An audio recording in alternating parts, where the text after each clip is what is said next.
today's introduction, I have my teacher account over here, and it's pretend, it's not real teachers. And I have my pretend student account over here because I wanted you to be able to see what that is like when I'm using this as a student and as a teacher. So, okay, so I'm a teacher who's logged in for the first time. I am using Google Classroom, so I will talk about that because most of our teachers are using Inq-ITS via Google Classroom, but at the end I ask some questions and I'll talk about along the way what to do if you're not using Google Classroom.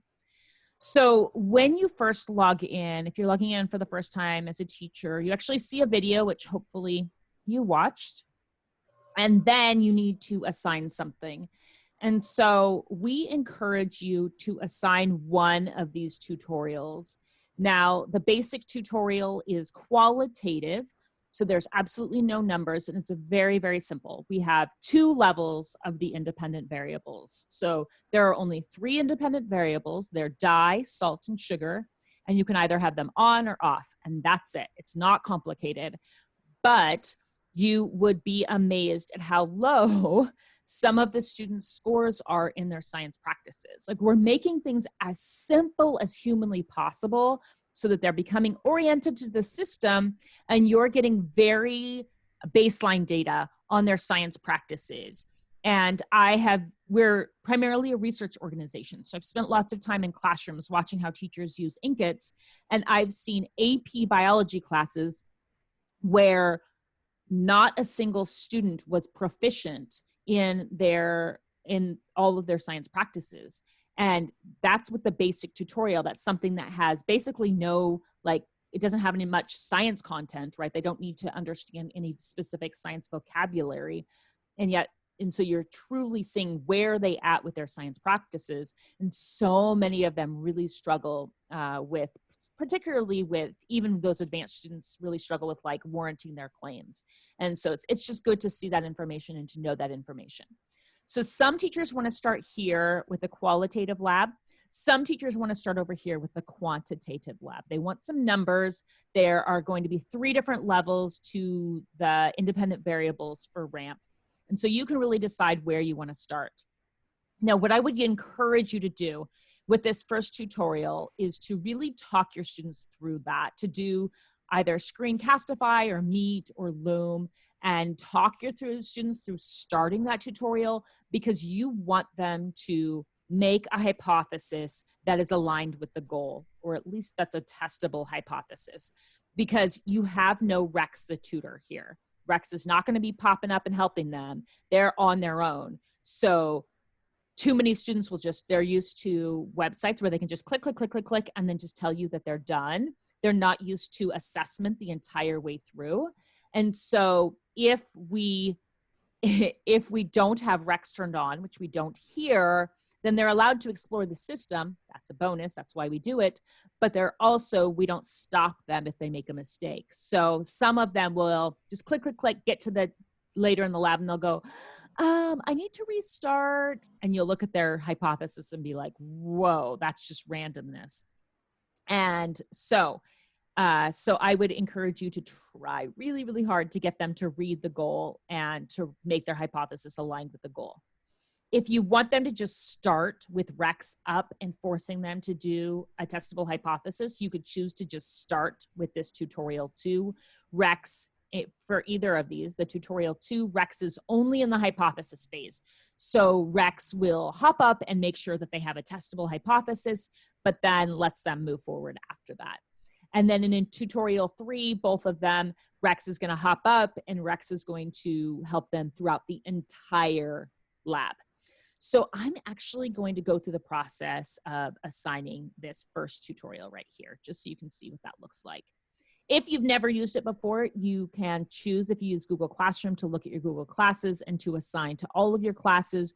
You can choose whether you want to publish it or leave it as a draft. And for these purposes, I am going to just leave it as a draft, and I'm only going to assign it to one. So Let's go ahead and do that. You could type in your names. Like, you don't have to use the names that are pulled over from Google Classroom. You can modify them in this process. I would encourage you to get rid of anything extra. I should have just done second. The word period is not really necessary, and you'll see why here. Because all of this is going to be pulled over and put in the title of the lab so that I have a differentiator for my classes. It would just be better if this was just second. So if you're using it for the first time, I encourage you to do that. If it bothers you enough, you could go to settings and change that now. So, okay, I want to share this with kiddos. At this point, I'm using Google Classroom. I could make that update here, or I could go to Google Classroom and go to my classwork tab, and I could modify it there and assign it and publish it to students there. It's just a drafting like gray at the top of my classwork page. Or I can just share it via the shareable link. So I'm actually just going to grab that shareable link, and then I'm going to go over to my student over here, and I'm going to paste it in. And so this is what happens to your students. Obviously, I already had an account, so I'm accessing this with a student account that has already accessed our system. But if they're completing this for the first time, if they are signing in via Google or Clever, they're basically saying, create my account using Google or Clever, and then it's practically almost it. They have to agree that you're their teacher, and then boom, they're in the system. And we're trying to alleviate the chance for them to get distracted and go somewhere else. And so we're just popping them straight into the activity. So what I would do is create yourselves a pretend student account, and then create like Screencastify or Loom or something, just a short video where you're talking your students through this. I have a video like this on our YouTube site where I basically talk through this with students, like, hey, if you're accessing this for the first time, this is your goal, and that's what we're focusing on in this lab. And then this first thing is your independent variable, or what I am choosing to change. And then your dependent variable is what I think is going to happen, or what I'm measuring. And then we're going to, once you have a testable hypothesis, we're going to move on to look at the variables. We're going to look at the different levels of those independent variables. And hopefully we're only going to change what we said we were going to change up here in the hypothesis. And then in the results, we're going to be able to see or to measure what we said we were going to measure. And then we're going to go here. We're going to make a claim. We're going to choose which trials are evidence and support that claim, because we might have some trials that don't. So we only want to choose trials that support our claim. We want to make sure that we're running multiple trials and make sure that we're saying multiple trials support my claim as evidence. And then we're going to come on, we're going to write about it in claim evidence reasoning format. And I actually give you a rubric so that you have a little bit of extra help doing that. And then we're going to come through here. And that intro we just went through is only available in our tutorial. That's not available with our other labs. It's just, we want them to start there and see it and get a walkthrough, but then it's gone after that. Okay, ramp. This is what we're going to do today. If you're the teacher, it's a good idea to talk your students through that a little bit. And then, if possible, obviously not possible for everybody, but okay. So we're here. Let's do our labs. So if I increase, hopefully they say, the height of the tower, and I am measuring the total distance traveled. So there we go. And let's just say, I think that's going to decrease. I'm ready to run my experiment. I'm going to run my trial. And if you are a student, you could make tons and tons of changes here and play around. And we don't have Rex. So Rex is not going to hop up and stop you. But in later labs, I highly recommend using Rex. And Rex will jump up and stop the students after 3 times of them messing around. But I'm going to be a really good student and run my trials here. And will I have that? Actually, I'm going to do a couple where I'm not, just so you can see the like, I'm going to change a bunch of stuff all at once. And this is going to impact my score, by the way. And change more stuff all at once because it's fun. Okay. And by the way, you will have students who will try to move forward with one trial, most likely. I always did. But if Rex is up, Rex won't let them move forward with one trial. But It's a learning opportunity, I feel like. So when I increased the height of my tower, the total distance traveled, then it actually increased, and this is what students really, really struggle with. They do not want to say that they were wrong, but you can get 100% in our system and still have a hypothesis that was not supported. Like we're looking to see whether their independent variable was correct. We're looking to see whether their dependent variable was correct. We are not looking at the relationship until they get to this point. Like when they're in the hypothesis phase, we're not looking at that relationship at all because we're not expecting them to have the knowledge when they are just starting their hypothesis. And so you can always have one that is not supported and still get 100%. And so then this is the skill students really struggle with. Now they need to choose the evidence that supports this statement. And too often I found that my students didn't notice that in some of their trials, they had changed multiple things at the same time, right? Like here I changed both my sled size and I changed my ramp roughness at the same time. So that's not a helpful trial. And too often our students will try to choose those trials, but I know better, so I'm just going to choose those, and then I'm going to move on, and I'm going to write about it in a claim evidence reasoning format. And then when I'm done, I'm not going to bore you with that process. When I am done, I will be able to be here as a student and see how I did.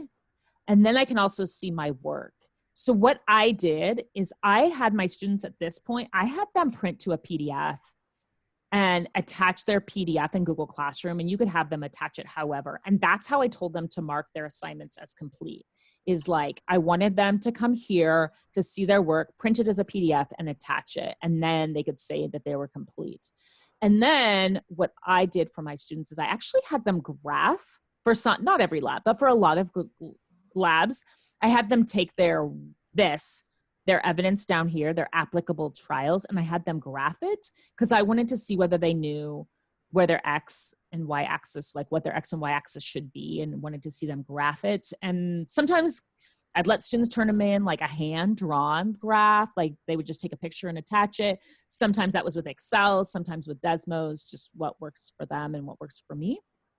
And along with that, like notice that poor Julian, his scores here were all over the board. This is not typical, by the way. This is definitely me playing around. But you can, like a student might see their scores and be a bit frustrated. And I feel like that's when the learning can really happen. And so I'm going to get rid of this for a second and go back to my teacher account and show you some things that I've used in order to have my students do a little better and reflect on their learning. So we've talked about your assigned labs. You can see all the labs you've assigned here. We went ahead and we looked at exploring labs. My students, as soon as they create an account, they are here. And so I can see whether they connected to Google or whether they connected to Clever or they didn't. And if you tell your kiddos, go ahead and connect to Google, and then they don't, they're gonna probably have a hard time getting back in. So you'll need to give them this username. And if they've forgotten their password, you can actually change that for them. And then once they're in, they can go to their settings tab and they can connect to Google and or Clever. They can be connected to both in their settings tab. And I'm going to skip. I'll come back and talk about reports in a second. But first, I'm just going to go over your settings because I just talked about settings. You can change your email, etc. if you needed to. You can change your password if you needed to. You can connect here. Your students, same thing, sign in information, they can connect. And if you wanted to manage your classroom sections, you could. Like I could come here and I could get rid of the word period because seriously, it's just driving me crazy. And if it drove you truly crazy, you could fix all of them and then link them to Google Classroom or whatever it is you need to do. Okay, next, let's go back. Let's talk about reports. So when we're looking at our reports, the orange means my kiddos have started it, but they haven't finished it. It's going to go to this weird kind of green color if they have all completed that activity. Dark blue is awesome, means they're proficient. They see 3 dark blue stars. And then light blue is like almost there. They see 2 light blue stars, and then novice is orange and they see 1 orange star. Now, I want you to focus on something here. If you're using a 100-point scale, I would discourage you from just pulling our scores straight across, because we consider somebody proficient down to 71. And I don't know about you, but in my grading scale, when I was using a 100% scale, like the proficient was not down to 71. So I would discourage you from flat out using these scores. You could definitely use these if you were doing a rubric, which I did. And I used these scores when I was doing a 4-point scale. And so I definitely would encourage you to do that. Like I made my 4 was if they got exactly 100, and then 3, 2, 1 is how I did that. If you're on a scale such as that. Here is where I would encourage you to share a couple of these documents with your students when you first assign it. This one is really big. The claim evidence reasoning rubric is really, really, really helpful for students to know what to write in that spot. Even the AP classes I've been in doing research, they really need this to know what to write in that spot. Even teachers, I've been in PD, we have them doing an example and they're like, hey, did you have a rubric? I want to make sure my reasoning sounds really good. Like, okay, here's the rubric. And so I encourage you to share that. And this is just a Google Doc, so you can just share the link to this when you assign the task to students. And then this is the other one, the hypothesis, data collection, analysis. We actually, that analyze section, we split into 2 parts. This is the upper section, and then this is the lower section where they're supporting their claim with evidence. And so I gave this to my students and allowed them to reflect on their learning and saying, okay, looking back at the rubric, this is what I should have done and this is how I would improve. Because honestly, I feel like my students had the best learning when they did this, when they reflected on what they did. And I'm a big fan of partner grading too, to do that. But okay, let me just show you reports really quickly. Lots and lots of data. By the way, this is getting a whole revamp. This is gonna look much cleaner in less than a week. And when I'm done with this call, I need to meet with the developers and talk about some improvements, but this will have a revamp and be cleaner and easier to get to your data in the next week. And here we can see Julian's responses, and I can see how he did. And so I could help him with those skills, and hopefully he has a chance to look at the rubric and talk about how to improve his skills. I am going to go more into rubrics in my webinar tomorrow at 2:30 Eastern. And so I don't want to spend too much time on reports. I just want you to know where they are, helpful documents. Okay, Inq Blotter is our real-time alert platform. It should say alerts up there, teacher alerts, something along student alerts, something along those lines. This is in real time. So Julian's active. If I had had this open while he was working, I would have had alerts pop up. We know he was struggling. In fact, he's still in the system, but I didn't have this open, so there's no alerts here. So if you assign a task to students and then open this up, I could have this open and then I could be over somewhere else grading papers or doing whatever. And if I hear from Julian that he's stuck, I could just click over to that tab and see what's going on. And obviously if my students were in my classroom and they were working, I could see those alerts in real time and walk over and help them. And if they're in a distant scenario, it's just nice to be able to know what is going on with them. And this will populate in real time. And it also shows you who's active and who's not. And then we have, let me go to help and resources. So trying to get this updated as quickly as possible. Please give me a bit of grace. Lots and lots of resources here. We have summary or introduction documents for each lab. We have a copy of the multiple choice pre and post tab for each lab, and then some videos, etc. If you have kind of a difficult IT department that blocks off a lot of things, please share this technology brief. Some tech departments just go a little overboard, so helpful to share that with them so that your system works well. If you ever needed to, it's actually here too. If you ever needed to report an issue, we have a teacher help here, which you could access some questions. If you need to give us information, you can put stuff here. Your students can also do this, and as much information as possible is very, very helpful. there are directions for opening your console and then hopefully taking a picture of your entire screen. We have students who this might be shocking, but they seem to add the newest, latest, and greatest game on their Chromebooks every day. And so it's helpful to have all of that information with their console open, a picture of their entire screen, so we can get back to you and say, hey, we just noticed that Bobby, the reason that he says our system isn't working is because he downloaded Skateboarder 541, and we will work on making sure that our system doesn't interact with that and we don't have any problems in the future. But for now, if he could take that off of his Chromebook, then we would be doing much better. And so having all of that information is really, really, really helpful to be able to know what's going on with those students' computers. I think that is it. Oh, one thing. Once you get through that first tutorial, you might be like, oh my gosh, my kid's bombed. Like, feel free to assign the second or third tutorial to all of your students or some of your students or whatever. We have that draft option, and you send each link out to your students. So you can choose who you want to send specific assignments to. You don't have to send them to all of your students. You get to choose that via those assigned links that you share with them. But let's say you're done with the tutorials. You're like, okay, my kiddos, I'm ready to rock this. Like, let's move on. So let's just say we go to Waves, because I'm a huge fan of Waves. You have the choice when you're assigning Waves, whether you want to assign it with Rex the tutor or without. I assigned it with Rex for the vast majority of my students because we have so much research data on how Rex helps your students to improve faster.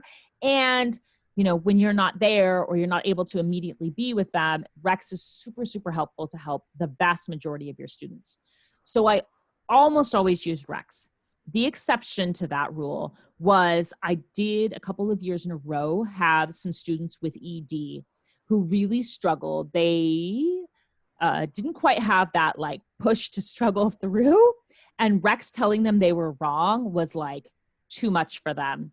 So with those kiddos, I assigned a second copy of this lab without Rex. And so I'll show you how to do that in just a second. And then you can choose whether you want to include the multiple choice pre and post test or not. Some teachers love it. They love students having that extra practice, and some feel like they don't have time. So it's totally up to you, whatever works for you. And then you can choose which classes you want to assign it to and whether you want to publish it or whether you want to go and publish it in Google Classroom or shareable link if you don't use Google Classroom. So I'm going to assign this, and this is with Rex. I know that. And then what I'm going to go ahead and do is I'm going to actually go in and I'm going to assign the exact same thing again. Waves. Control F, by the way, is my friend. And this time I'm going to say no Rex and no pre-post. And I can just go through, I think I made that first period. I'm going to assign it, and then I know right away, right now, I am going to go into details, and I'm going to edit this one.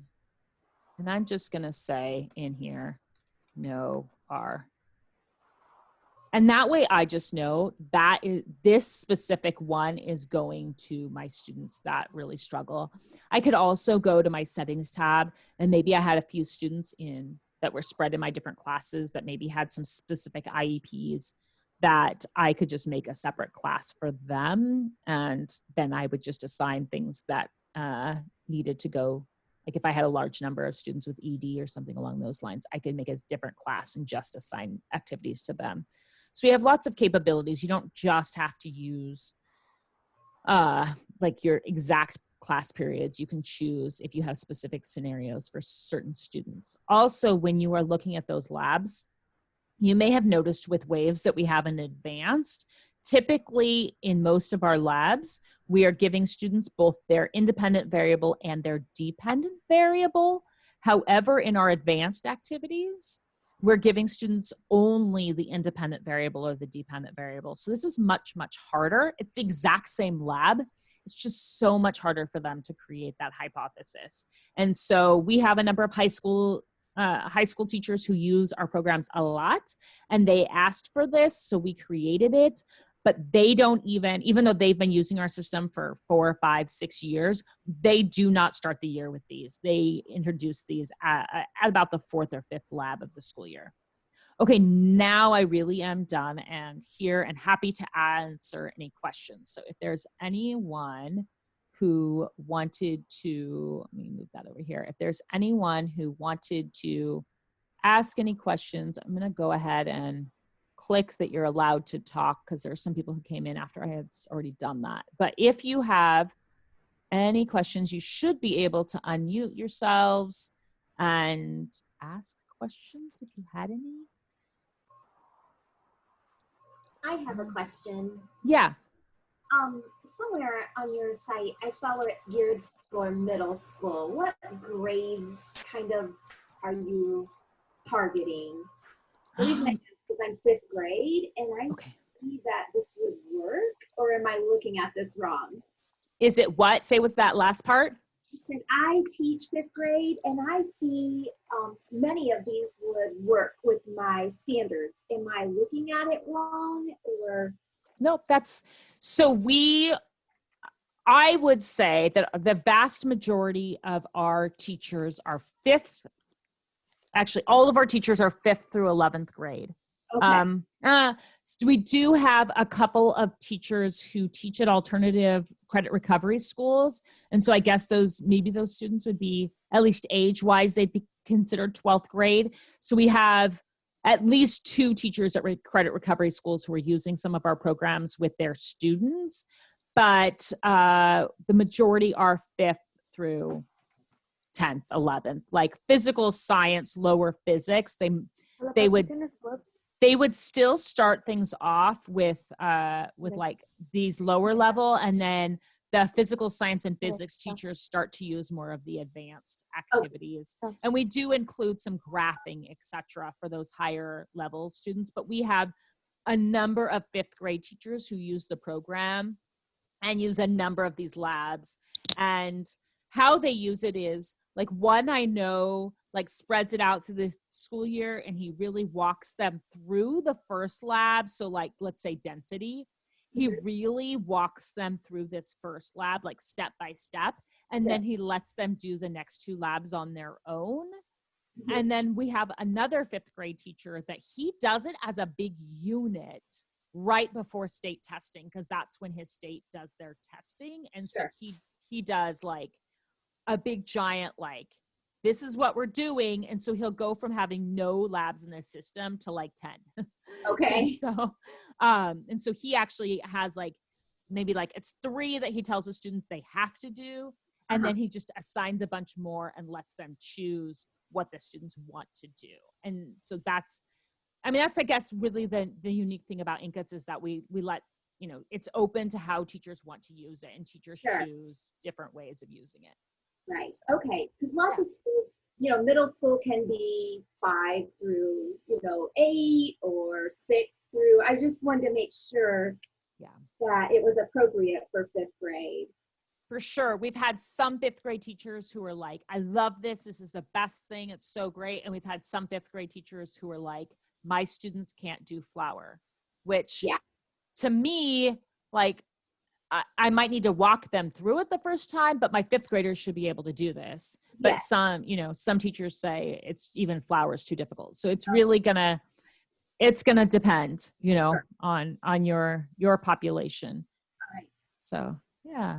Another question, about how many different labs do you add a year, roughly?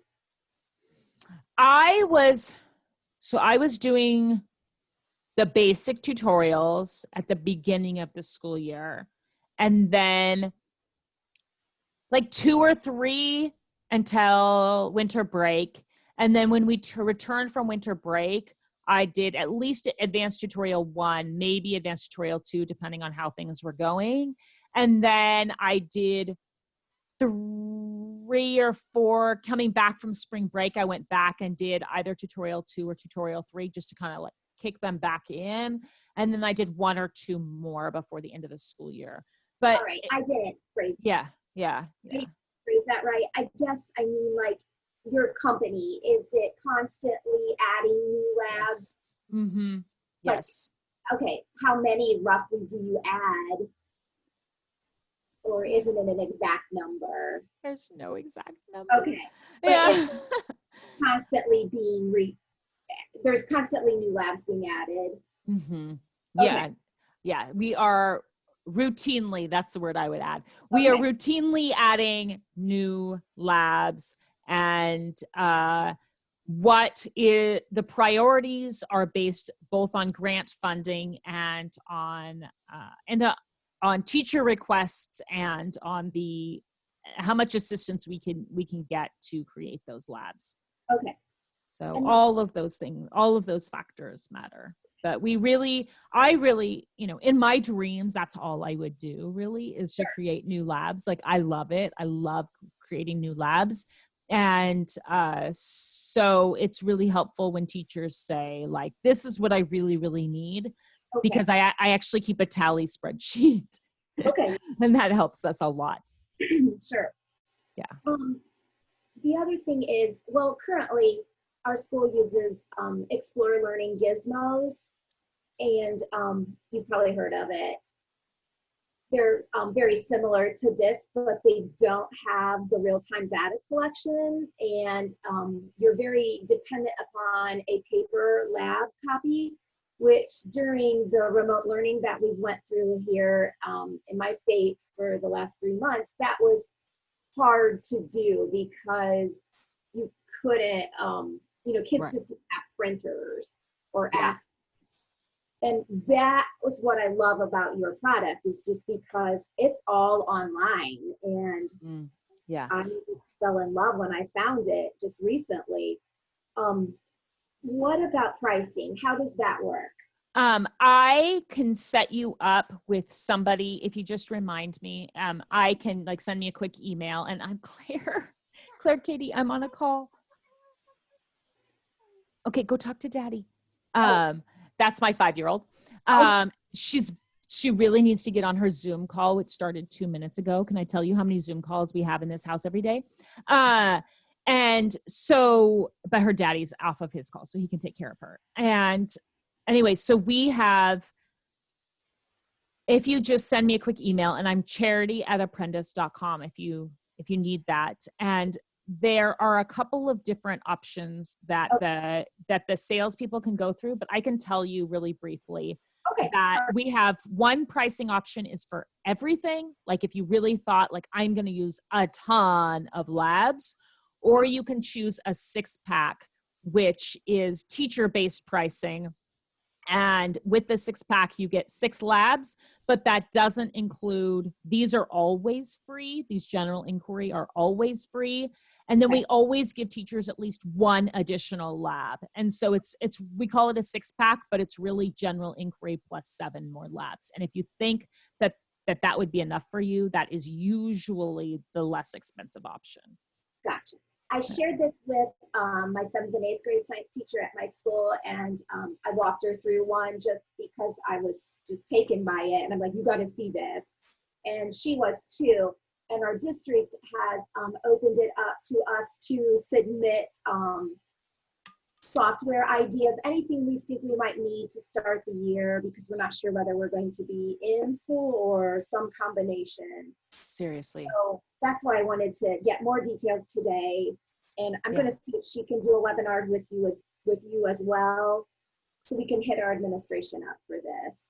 That'd be great. And we have, under resources, I actually created a document that's called administrator level. Okay. And this just has some really the things that they really care about. Right. Okay. The things that make a real big difference for teachers or for administrators that they want to see. And then the big thing is the focus on getting this writing scored. Now, I have a habit of not completing the writing section because I'm on this call and I don't want to make you watch me type it out. But having that writing being auto-scored for many of our labs is really, really helpful. That focus on the claim evidence reasoning and focusing on writing, even when the students are not in the classroom, to still have that focus is really important. Yeah, this is just fantastic. Thank you. Thank you. I loved using it with my students specifically because of the focus on those science practices and like helping them to develop those skills rather than just like a multiple choice, Yeah. like, you know, just like content. Because in the end, like my students are probably not going to remember like the really complex science terminology that they learn in my classroom. Like some of them will, but let's be honest, Right. you know, most of them won't. But hopefully my students do remember that you can't support a claim with one trial. Like Exactly. we need lots. And I think, gosh, if I started this at the 5th grade level, I would think high school teachers would be like so happy that they would come with this knowledge and know-how. Yeah. Yeah. And that's, I, using it in my own classroom, I have, you know, I'm specifically thinking of one 5th grade teacher who uses our stuff a lot. And he said shortly after he started using it the first time that his, both the language arts teacher and cause his school doesn't do everybody together. It does like, where they go to, you know, he's the 5th grade science teacher. That's And how yeah. Okay, so the social studies teacher and the writing teacher, that it's 2 different people at his school. They both came to him within a month. They both were like, "What are you doing differently with your kiddos? Like, I am noticing such a difference." And then shortly after that, the math teacher came in, and the math teacher was like, "What are you doing? Like, your students are doing they're understanding how to read a table in a way that they never have before." That's cool. Yeah. And then he said, like, since then, he's had feedback from the middle school teachers being like, "What are you doing? Like, we've noticed a big change." Because he's been teaching so long in the district, like 28 years or something. Yeah. And so that they're like, "What are you doing differently? Like, this is huge." And so that's so great. And I had the feedback from, like, I taught 6 sections, 8th grade science, the only person in the district. And then they went from me to the high school, and she taught 6 sections of 9th grade science, only person in the district. So she knew they had come from me. And she was like, "What are you doing? Like, this is crazy. They're so much better prepared this year than they were last year." That's And awesome. yeah. So it's just nice to get that feedback, right? Yeah. Very, very helpful.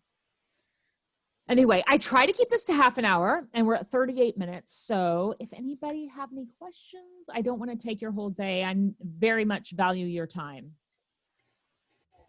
I just have a question about what labs are currently available. So when you are showing us the screen with all of the labs, is that the labs that you guys currently have at this point? Explore Labs is the labs that we have right now. Right. And then we have a number that are slated to come on over the summer. And if there's something that you are like, "I have to have this," please look at that list and send me an email. So where do I go to find the full list? Oh, so if I go to Explore Labs there, that will, and that's what you were showing us. Yep. Okay, cool. Yep. Yeah, no problem. Like, I cannot emphasize enough how much I love building new labs, although sometimes I pull out my hair a little bit, but I do love it. And so please let me know if there's something you wish we had. Anybody? Anything? Okay. Thank you very much. Yeah, thank you, everyone. I hope you have a wonderful day. And yeah, I hope you can get outside and see some trees and sun, etc. Yeah. Have a great day. Thank you.